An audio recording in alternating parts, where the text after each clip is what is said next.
Gold trusted gold buyers. మీరు తాకట్టు పెట్టిన బంగారాన్ని విడిపించి ఈ రోజు ఉన్న మార్కెట్ ధరకు కొనబడను. ప్రభుజీ, ఇప్పుడు ధర్మార్థ కామ మోక్షాలు అంటుంటారు. దీన్ని ఎలా తీసుకోవాలి, ఎలా ఆచరించాలి? చూడండి, చతుర్విధ పురుషార్థములు అంటారు. అవును. ధర్మ, అర్థ, కామ, మోక్ష. చాలా సింపుల్గా చెప్తాను, చాలా అద్భుతమైన విషయం చెప్తాను మీకు. దీన్ని ఎలా జతపరచాలి అని అంటే, కామము మోక్షంతో, అర్థము ధర్మంతో. ధర్మ, అర్థ, కామ, మోక్ష అన్నారు కదా, 4 ఉన్నాయి. ఓకేనా? ధర్మాన్ని అర్థాన్ని కలపండి, కామాన్ని మోక్షాన్ని కలపండి. అర్థం అంటే ఏంటో తెలుసా అండి? ఐశ్వర్యం, డబ్బులు. దేంతో కలపమన్నా? ధర్మంతో. అంటే మనం సంపాదించే ప్రతి రూపాయి కూడా ధార్మికంగా సంపాదించాలి, ధర్మం కోసం ఖర్చు పెట్టాలి. ఇదొక పాయింట్ అయిపోయిందా? కామము అంటే కోరిక. ఏం కోరుకోవాలి నువ్వు? ఈ జన్మ ఎలా తరింపజేసుకోవాలి, భగవంతుడి యొక్క శాశ్వతమైన సేవ ఎలా చేయాలి, అది మోక్షం. మోక్షం అంటే భగవంతుడి యొక్క శాశ్వతమైన సేవా స్థితిని పొందటం.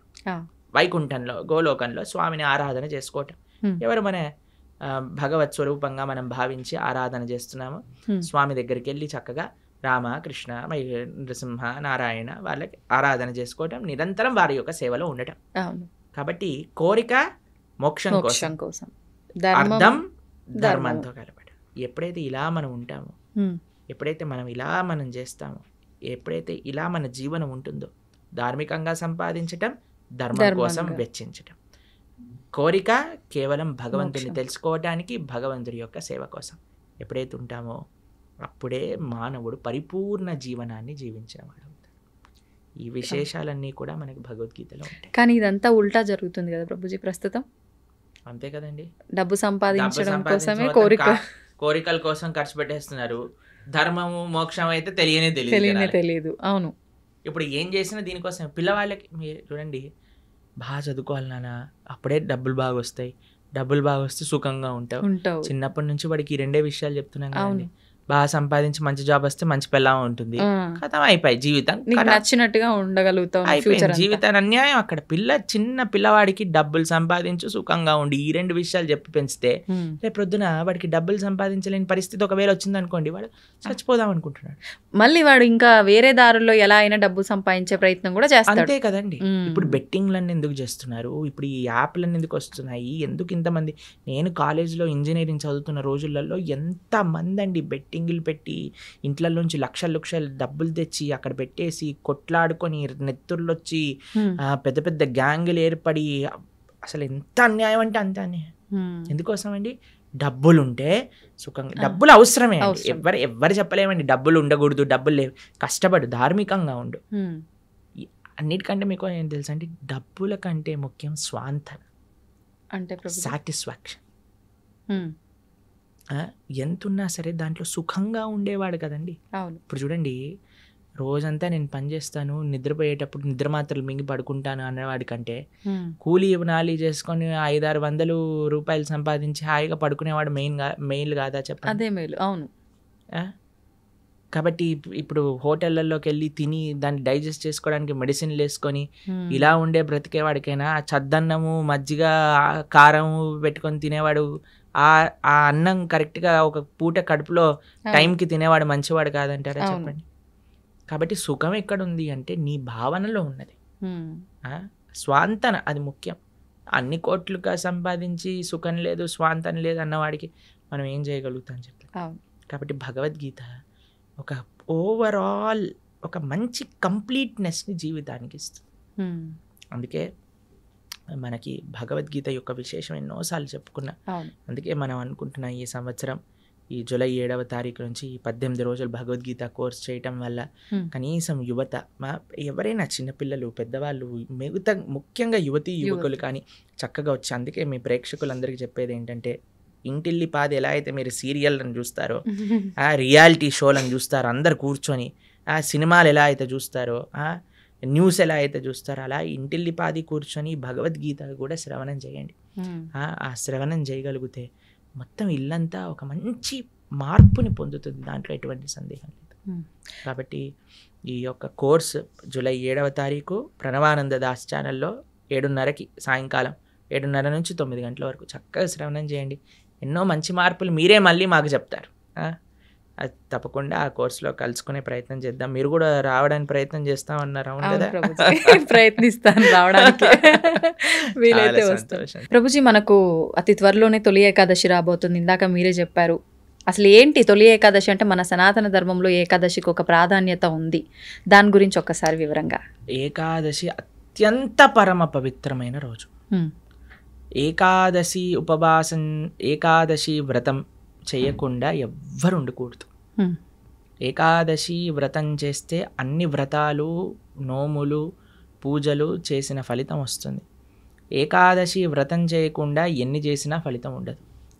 అత్యంత ముఖ్యమైన వ్రతం హిందువుకి, సనాతన ధర్మానికి చెందిన వాళ్ళకి ఏదైనా ఉంటే అది ఏకాదశి వ్రతం. ఉపవాసము అంటారు. దగ్గరగా ఉండుట, భగవంతుడి దగ్గరగా ఉండుట, చక్కగా జపం చేసుకోవటం, భగవంతుడికి ఆరాధన చేయటం. ఏకాదశి ఉపవాసం ఎందుకు చేయాలి, ఎలా చేయాలి అని ప్రణవానంద దాస్ ఛానల్లో 2 వీడియోలు ఉన్నాయి, గంట సేపు. ఆ 2 చూసారనుకోండి, మొత్తం ఏకాదశికి సంబంధించిన మొత్తం తెలిసిపోతుంది. ఎందుకంటే అండి, ఏకాదశి చేయటం అనేది చాలా ముఖ్యం. ఎందుకంటే భగవత్ ప్రీత్యర్థం మన జీవితం ఉండాలి.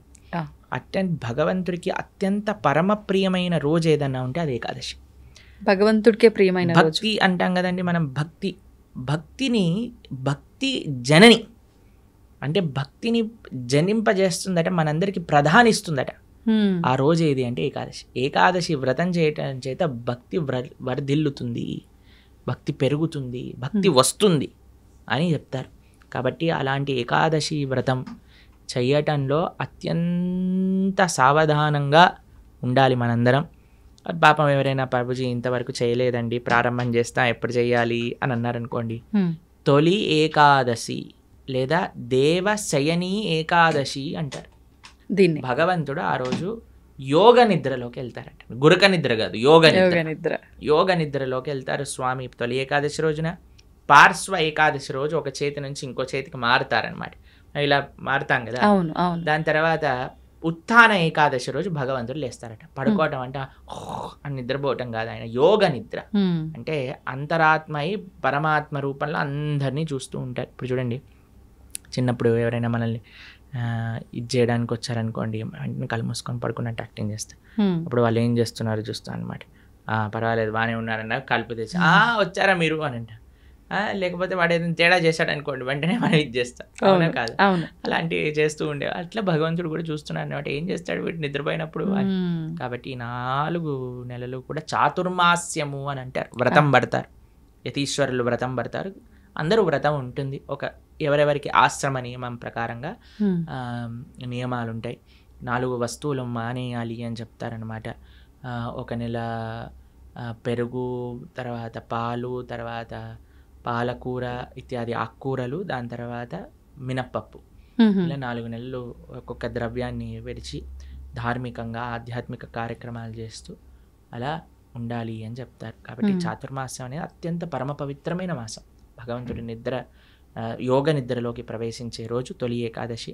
ఆషాఢీ ఏకాదశి, ఆషాఢ మాసంలో వచ్చే ఏకాదశి. పండరీపురంలో పెద్ద ఉత్సవం చేస్తారనమాట ఈ ఏకాదశికి. లక్షల మంది, 10-15 లక్షల మంది వచ్చి దర్శనం చేసుకుంటారు. భగవాన్ ఉన్న ఆ రోజు పండరీపురంలో లక్షల మంది తుకారాం మహారాజ్ పుట్టిన ప్రదేశం, జ్ఞానేశ్వర్ మహారాజ్ పుట్టిన ప్రదేశం నుంచి నడుచుకుంటూ పాదయాత్రగా 20 రోజులు పాదయాత్ర చేసి పండరీపురాన్ని చేరుకుంటారు. చేరుకొని గొప్ప ఉత్సవం, దిండి యాత్ర, దేహు యాత్ర అంటారనమాట. చాలా అద్భుతమైన ఉత్సవం అక్కడ జరుగుతుంది. ఇది దేవశయని ఏకాదశి, తొలి ఏకాదశి అని మనకి ఈ జూలై 6వ తారీఖున వస్తుంది. తొలి ఏకాదశి మరుసటి రోజు ద్వాదశి నుంచి మనం ఈ కార్యక్రమాన్ని ప్రారంభం చేసుకుంటున్నాం, భగవద్గీత కార్యక్రమం. ఎందుకంటే తొలి ఏకాదశి, ఒక ఏకాదశి రోజు మంచి కార్యక్రమం మనం ప్రారంభం చేసుకోవాలి. ఆ స్వామికి ప్రార్థన చేసి, ఉపవాసం చేసి, దీక్ష పట్టి, నెక్స్ట్ డే నుంచి ద్వాదశి నుంచి పరమ పవిత్రం. ఏకాదశి ఎంత గొప్పదో ద్వాదశి ఎంత గొప్పది. ఆ ద్వాదశి రోజు నుంచి మనం భగవద్గీత ప్రవచనం అనేది ప్రారంభం చేస్తున్నా. 18 రోజులు 18 అధ్యాయాలు భగవద్గీత ప్రతిరోజు సాయంకాలం 7:30 గంటకి ప్రణవానంద దాస్ ఛానల్లో మనం వీక్షించవచ్చు అనమాట. అది విశేషం. తప్పకుండా ప్రభుజీ, నిజంగా అందరూ ఆ లైవ్కి వస్తారని చెప్పి ఆశిస్తున్నాను నిజంగా. అంటే ప్రతి ఒక్కరిలో ఉంటుంది అలాంటి మంచి మంచి విషయాలు వినాలి అని చెప్పి, అందులోనూ మీరు చెప్తుంటే వినాలని ఆసక్తి చూపించేవారు కూడా చాలా ఎక్కువ మందే ఉన్నారు ఇప్పుడు. సంతోషం ప్రభుజీ, మరొక మంచి ఎపిసోడ్లో మరిన్ని మంచి విషయాలు మీతో మాట్లాడాలని ఆశిస్తున్నాను. ధన్యవాదాలు. హరే కృష్ణ.